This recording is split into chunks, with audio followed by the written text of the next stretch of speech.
बिस्मिल्लाहिर्रहमानिर्रहीम। अस्सलाम वालेकुम मेरे प्यारे प्यारे मेंबर्स, मैं हूँ वलीद रज़ा और आपको वेलकम करता हूँ आपके अपने यूट्यूब चैनल अलिफ किचन में। जी तो मेरे प्यारे प्यारे मेंबर्स, आज हम लोग अलिफ किचन में बनाने जा रहे हैं बहुत ही मज़ेदार फ्राई दाल मसूर निम्को, या इसे दाल मूठ भी बोला जाता है। और जब भी कोई इवेंट हो या कोई मेहमान वगैरह आए तो आप अपने घर में इसको बना के लंबे अरसे तक स्टोर कर सकते हैं, और जब आपके घर में गेस्ट आते हैं या कोई इवेंट होता है तो आप वहाँ पे गेस्ट को पेश कर सकते हैं। इसको बनाना बहुत ही ज़्यादा आसान है, तो आइए चलते हैं और बिना कोई देर किए दाल मसूर की रेसिपी बनाना शुरू करते हैं। जी तो मेरे प्यारे प्यारे मेंबर्स, यहाँ पे दाल मूठ या फ्राई दाल मसूर बनाने के लिए हमने सबसे पहले दाल को भिगो लेना है।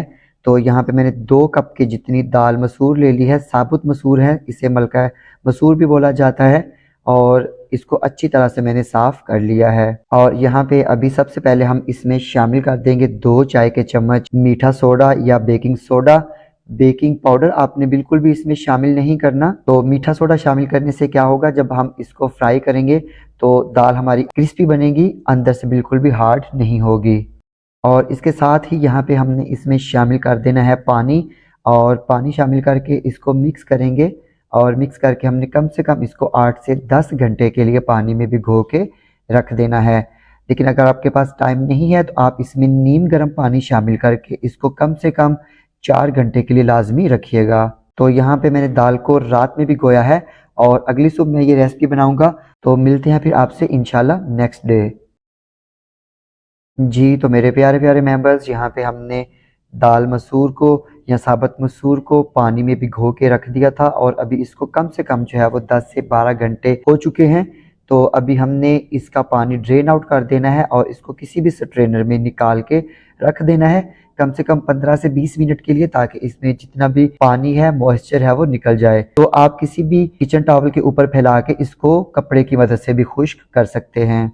तो यहाँ पे अभी दाल मूठ के लिए या मसूर दाल फ्राई के लिए हम सेव बनाएंगे, और सेव बनाने के लिए हमने पहले इसकी डो बनानी है। तो इसके लिए हमने एक बाउल में शामिल कर देना है 1 कप के जितना बेसन। और अभी इस बेसन में हम शामिल करेंगे 1/4 चाय का चम्मच नमक, 1/4 चाय का चम्मच हल्दी पाउडर शामिल करेंगे, और 1/4 चाय का चम्मच ही हमने इसमें लाल मिर्च का पाउडर शामिल कर देना है।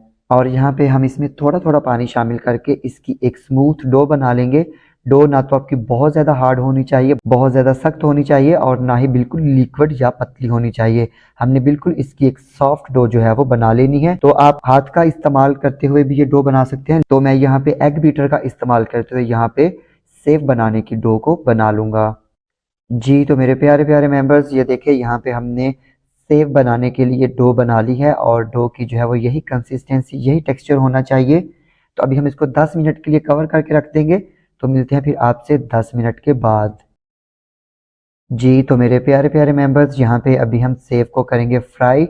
और फ्राई करने के लिए ये मेरे पास सेव मेकर है, इजीली मार्केट से मिल जाता है। तो इसमें हमने सबसे जो बारीक वाली जाली है वो डाल देनी है, और इसको ऑयल की मदद से हमने अच्छी तरह से ग्रीस कर लेना है, ताकि जब हम इसमें सेव डो डालेंगे तो बिल्कुल भी मोल्ड में चिपके नहीं, इजीली सेव बन के निकल आए। और यहाँ पे अभी हमने जो बेसन की डो बनाई थी सेव बनाने के लिए, वो हमने इस मशीन में, इस मोल्ड में डाल देनी है, और इसको ऊपर से बंद कर लेना है। तो यहाँ पे हमने सेव को फ्राई करने के लिए एक पैन में ऑयल गर्म कर लिया है। ऑयल आपका ना तो बहुत ज़्यादा गर्म होना चाहिए और ना ही बहुत ज़्यादा ठंडा होना चाहिए, मीडियम हॉट आपने ऑयल को कर लेना है। और यहाँ पे अभी हम फ्लेम को करेंगे मीडियम टू लो, और यहाँ पे गर्म ऑयल में हमने सेव बनाना शुरू कर देनी है। तो यहाँ पे मीडियम फ्लेम पे ही हमने 2 से 3 मिनट के लिए एक साइड से इसको फ्राई करना है, और फिर हम इसकी साइड चेंज करेंगे। तो यहाँ पे सेव को फ्राई होते हुए तकरीबन 2 मिनट हो चुके हैं। अभी हम इसकी साइड चेंज करेंगे, और इसको दूसरी साइड से भी हमने 2 से 3 मिनट के लिए अच्छी तरह से फ्राई कर लेना है।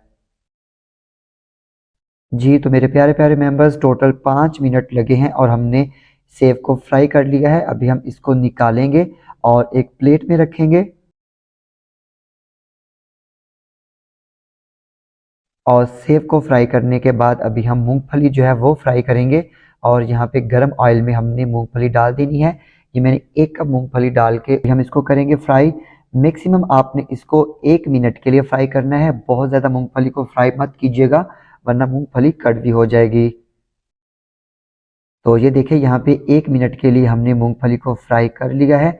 अभी हम इसको भी एक स्ट्रेनर में निकाल लेंगे और फिर इसको किसी भी टिश्यू पेपर पे फैला देंगे ताकि इसमें जितना भी एक्स्ट्रा ऑयल है वो निकल जाए।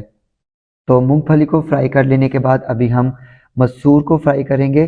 तो यहाँ पे हमने ऑयल को गर्म कर लिया है और इसमें थोड़े थोड़े करके हमने मसूर की दाल को डालते जाना है। एकदम से कभी भी दाल मत इसमें डालिएगा वरना ऑयल गर्म होता है और जो हमारी दाल है ये थोड़ी सी गीली नमी वाली होती है, तो आपका ऑयल जो है वो बाहर गिरने का खतरा होता है।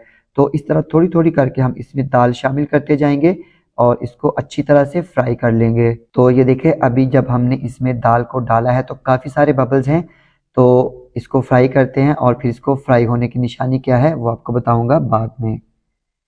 जी, तो मेरे प्यारे प्यारे मेंबर्स, ये देखिए यहाँ पे हमारे मसूर जो है बहुत अच्छे से फ्राई हो चुके हैं और इसकी निशानी ये है कि जब ये अच्छे से फ्राई हो जाएंगे तो जितने भी बबल्स हैं बहुत हद तक कम रह जाएंगे। तो जितनी भी दाल है वो बिल्कुल हल्की होके ऑयल के ऊपर आ जाएगी। तो यहाँ पे हमारी दाल मसूर जो है वो भी अच्छे से फ्राई हो चुकी है। अभी हमने इसको भी किसी स्ट्रेनर में निकाल लेना है और उसके बाद हमने इसको भी टिश्यू पेपर के ऊपर या किचन टॉवल के ऊपर फैला देना है ताकि इसमें जितना भी एक्स्ट्रा ऑयल है वो निकल जाए। जी, तो मेरे प्यारे प्यारे मेंबर्स, दाल मसूर के लिए अभी हम बहुत ही अच्छा चटपटा सा ज़बरदस्त सा मज़ेदार सा मसाला तैयार करेंगे।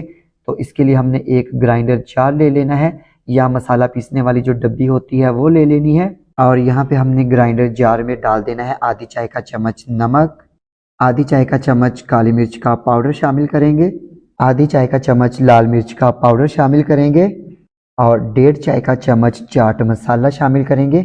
आप किसी भी ब्रांड का अच्छा सा चाट मसाला ले लीजिएगा। आधी चाय का चम्मच काला नमक शामिल करेंगे और यहाँ पे इन तमाम मसाला जात को हमने अच्छी तरह से मिक्स कर लेना है। आप इसको एक दफ़ा हल्का सा ग्राइंड भी कर सकते हैं। तो यहाँ पे अभी हम निम्को को मिक्स करेंगे और इसके लिए मैंने एक बड़ा बाउल ले लेना है और सबसे पहले बाउल में मैंने शामिल कर देनी है सेव जो हमने फ्राई करके रखी थी और इसको हमने थोड़ा थोड़ा सा तोड़ लेना है और इसके बाद हम इसमें शामिल कर देंगे फ्राई की हुई दाल मसूर और इसके बाद हम इसमें शामिल करेंगे फ्राई की हुई मूंगफली और इसके बाद हमने जो मसाला बनाया था वो हमने सारा मसाला इसमें डाल के इसको अच्छी तरह से मिक्स कर लेना है।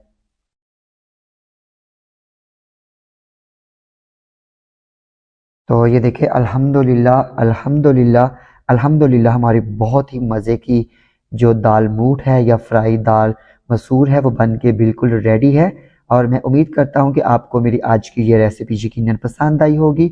अगर आपको रेसिपी पसंद आती है, आप इसको ट्राई करते हैं, तो फिर मुझे कमेंट सेक्शन में फ़ीडबैक देना मत भूलिएगा और मेरी इस वीडियो को लाइक करना, कमेंट करना और अपने फ्रेंड्स और फैमिली मेम्बर्स के साथ शेयर करना मत भूलिएगा। तो इसके साथ ही अलिफ किचन से वलीद रज़ा को इजाज़त दीजिए।